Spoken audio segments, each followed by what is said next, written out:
Catatan Presiden RI. Presiden Jokowi mengakui tantangan pada paruh kedua pelaksanaan APBN tahun 2023 tidak akan mudah. Bank Dunia per Juli 2023 kembali memasukkan Indonesia dalam grup upper middle income countries. Ini proses pemulihan yang cepat setelah kita turun ke grup lower middle income countries di tahun 2020 karena pandemi. Meski demikian, situasi yang kita hadapi di paruh kedua 2023 ini tidak mudah dan kita harus mewaspadai.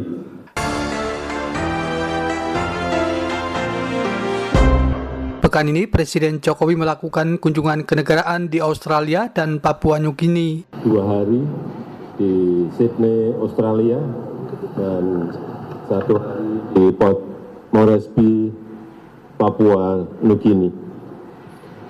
Australia dan Papua Nugini adalah tetangga dekat kita dan sahabat baik kita, serta mitra strategis Indonesia di Pasifik. Inilah catatan Presiden RI, catatan tentang kegiatan Presiden Jokowi dalam menjalankan roda pemerintahan dan kenegaraan pada pekan ini. Masih bersama saya Musli, inilah catatan Presiden RI selengkapnya. Catatan Presiden RI. Senin 3 Juli di halaman depan Istana Merdeka Jakarta, Presiden Jokowi menerima para atlet Indonesia yang telah berjuang pada ASEAN Para Games tahun 2023 di Kamboja. Pada kesempatan itu, Presiden Jokowi juga menyerahkan bonus kepada kontingen Indonesia yang mempersembahkan medali pada ajang tersebut. Presiden Jokowi dalam sambutannya antara lain mengungkapkan masyarakat Indonesia sangat bangga atas capaian para atlet yang meraih juara umum pada ASEAN Para Games tahun 2023. Apalagi keberhasilan tersebut, lanjut Presiden, merupakan juara umum yang ketiga kalinya. Pada kesempatan itu, Presiden Jokowi juga menilai prestasi para atlet itu menjadi bukti nyata, kegigihan dan kerja keras untuk mengharumkan nama bangsa. Emas 525 juta, perak 315 juta, perunggu 157,5 juta. Saya ingin sedikit berpesan, betul-betul manfaatkan bonus yang ada ini untuk tetap berlatih dan memacu prestasi. Jangan dibelikan barang-barang mewah. Belikan barang-barang yang untuk investasi jangka panjang. Karena ini duitnya gede banget. Emasnya 525 juta itu bukan duit kecil. Apalagi yang dapat medali sampai banyak seperti yang saya lihat di depan saya tadi.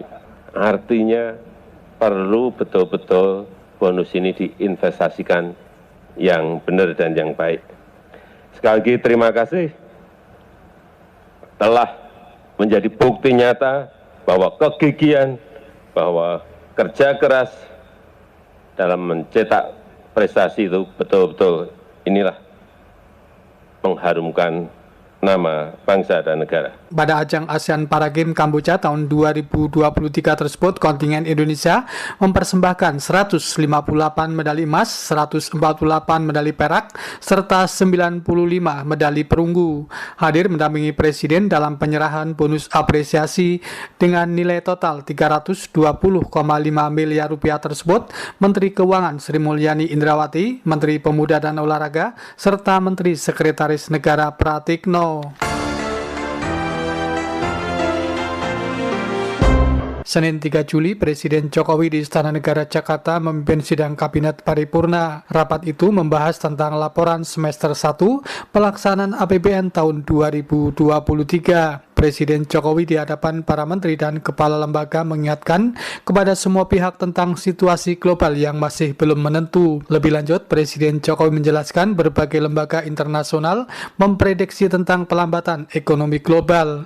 Presiden Jokowi minta untuk memaksimalkan realisasi belanja APBN dan APBD tahun 2023. Bank Dunia per Juli 2023 kembali memasukkan Indonesia dalam grup upper middle income countries. Ini proses pemulihan yang cepat setelah kita turun ke grup lower middle income countries di tahun 2020 karena pandemi. Meski demikian, situasi yang kita hadapi di paruh kedua 2023 ini tidak mudah dan kita harus mewaspadai beberapa hal. Lingkungan global yang masih tidak stabil, yang pertama. Kemudian ketegangan geopolitik yang masih berlangsung.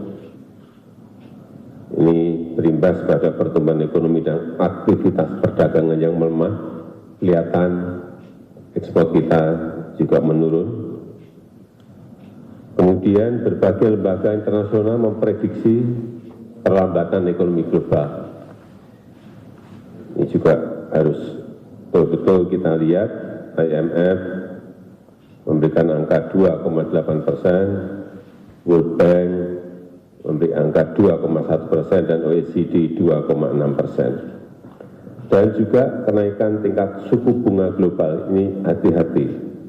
Inflasi global juga masih relatif tinggi. Kemudian kalau kita lihat juga fragmentasi perdagangan global yang menghambat kerjasama multilateral. Hingga berbagai indikator dini untuk konsumsi dan produksi menunjukkan situasi yang mix. Ada yang tumbuh positif, namun juga ada yang melemah. Ini juga kita harus melihat secara hati-hati. Pada kesempatan tersebut, Presiden Jokowi juga mengingatkan untuk tetap menjaga stabilitas politik dan keamanan masyarakat dalam sejumlah hal di tanah air.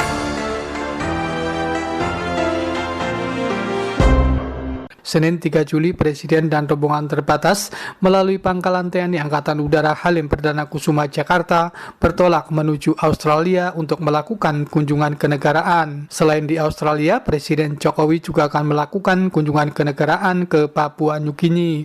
Ada sejumlah hal yang akan dilakukan dalam kunjungan di dua negara tersebut, sebagaimana disampaikan Presiden Jokowi kepada wartawan sebelum lepas landas. Karena nanti di Australia, saya akan melakukan rangkaian Annual Leaders Meeting 2023 dengan Perdana Menteri Anthony Albanese. Terakhir, pertemuan Annual Leaders Meeting adalah di Juni 22 di Bogor. Saya juga akan bertemu dengan Gubernur Jenderal dan para CEO di Australia yang telah dan akan melakukan investasi di Indonesia. Sejumlah agenda prioritas yang akan dibahas di Australia adalah utamanya investasi, perdagangan, karena ada kenaikan perdagangan dan investasi yang cukup drastis dari Australia, kemudian di bidang kesehatan dan transisi energi serta peningkatan SDM.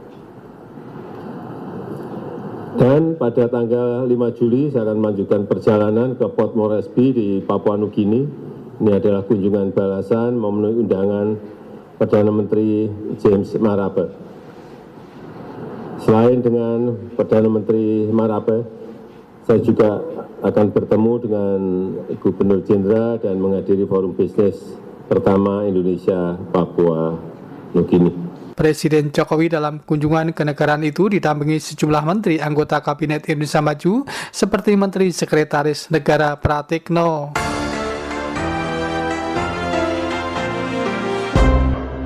Selasa Rabu 4 hingga 5 Juli dalam kunjungan kenegaraannya di Sydney, Australia, Presiden Jokowi melakukan sejumlah rangkaian pertemuan.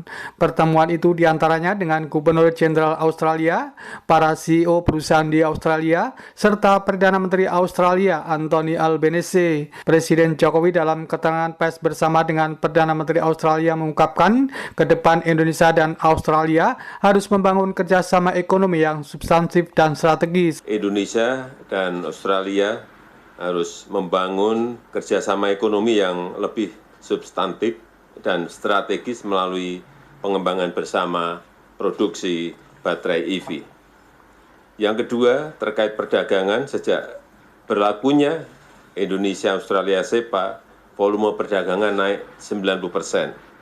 Ini akan terus dioptimalkan melalui kerjasama Mutual Recognition Agreement produk perikanan, karantina dan inspeksi buah-buahan, serta peningkatan kapasitas UMKM. Sementara itu menyangkut isu regional dan global, Presiden Jokowi mengungkapkan posisi Indonesia dan ASEAN sangat jelas, ingin Indo-Pasifik menjadi kawasan yang damai dan stabil. Posisi Indonesia dan ASEAN sangat jelas, ingin Indo-Pasifik menjadi kawasan yang damai dan stabil, yang mengedepankan kolaborasi dan kerjasama konkret. Saya mengapresiasi dukungan Australia pada keketuaan Indonesia di ASEAN dan mengajak Australia untuk memperkuat kemitraan di Pasifik Selatan melalui kerjasama trilateral dan berpartisipasi dalam ASEAN Indo-Pacific Forum. Dan terakhir, saya menantikan kehadiran Perdana Menteri Albanisi di Jakarta bulan September tahun ini. Setelah menyelesaikan kunjungannya selama 2 hari di Australia, Presiden Jokowi dan rombongan melanjutkan kunjungannya ke Papua Nugini.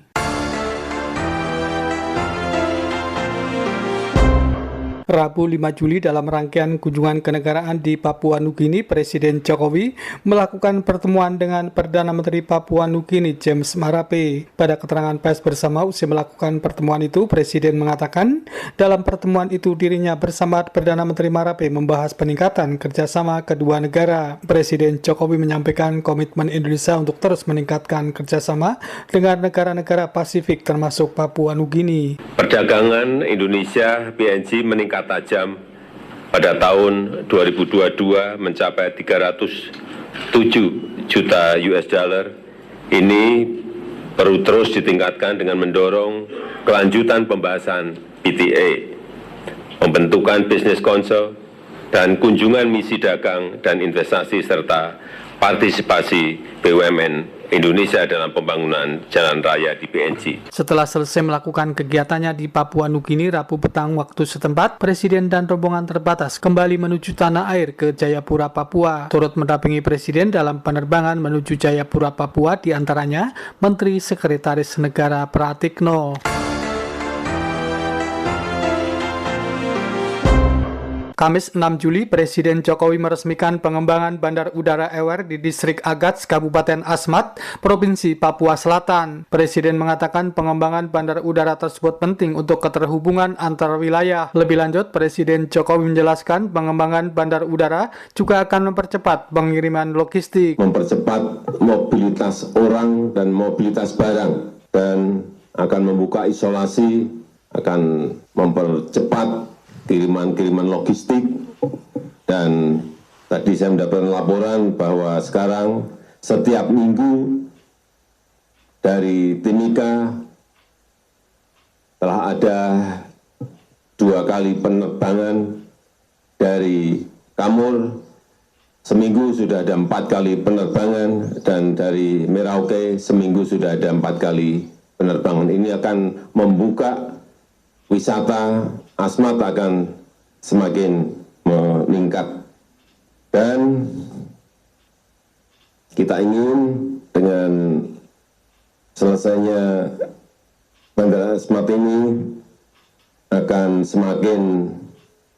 Asmat akan semakin berkembang dan maju, dan kita harapkan ekonomi di Kabupaten Asmat di Provinsi Papua Selatan secara umum akan semakin baik dan semakin meningkat. Selain peresmian pengembangan bandar udara, pada hari yang sama Presiden Jokowi juga meninjau langsung ladang jagung yang ada di kawasan food estate di Kabupaten Kerom, Papua. Jumat 7 Juli, Presiden Jokowi secara resmi membuka Street Carnival di Jayapura, Papua dalam rangkaian kunjungan kerja di Provinsi Papua. Presiden Jokowi dalam sambutannya mengungkapkan, anak-anak muda di Papua diyakini mampu melakukan sebuah lompatan besar melalui kreativitas yang dimiliki. Presiden pada kesempatan itu mengapresiasi hasil karya anak muda di Provinsi Papua tersebut. Pada saat diresmikan, kemudian melihat perkembangannya tadi ditunjukkan kepada saya meyakini anak-anak muda Papua akan melakukan sebuah lompatan besar. Bapak Ibu kalau tidak percaya silahkan masuk ke lokasi pameran dan melihat sendiri betapa yang namanya packaging produk-produk Papua, baik itu kopi, baik itu ikan asap, dan produk-produk lainnya yang berkaitan dengan fashion designer, betul-betul lompatannya kelihatan sekali. Mendampingi Presiden pada kunjungan kerja itu antara lain Menteri Dalam Negeri Tito Karnavian, Menteri Sekretaris Negara Pratikno, serta Panglima TNI dan Kapolri. Jumat 7 Juli setelah menghadiri Papua Street Carnival di Jayapura, Papua menjawab pertanyaan wartawan tentang upaya penanganan pilot Susi Air, Presiden Jokowi mengatakan pemerintah terus melakukan upaya pembebasan pilot tersebut. Bapak terkait dengan pilot yang sudah 1 bulan disandra, Pak. Pilot Susi Air, Pak. Ya, sudah 2 bulan. Kita ini jangan dilihat diam loh ya. Kita ini sudah berupaya dengan amat sangat tetapi tidak bisa kita buka. Apa yang sudah kita upayakan, apa yang sudah kita kerjakan di lapangan. Jadi tadi malam pun kita sudah rapat juga, enggak saya juga bisa sampaikan isinya apa dan upayanya apa, tapi pemerintah sudah berusaha keras untuk menyelesaikan persoalan itu dan masih dalam proses terus, tapi tidak bisa kita buka pada publik. Demikian catatan Presiden RI pada pekan ini. Tim Liputan Muhammad Rizkianto, Bayu Istiqlal, dan saya Muslih melaporkan. Catatan Presiden RI.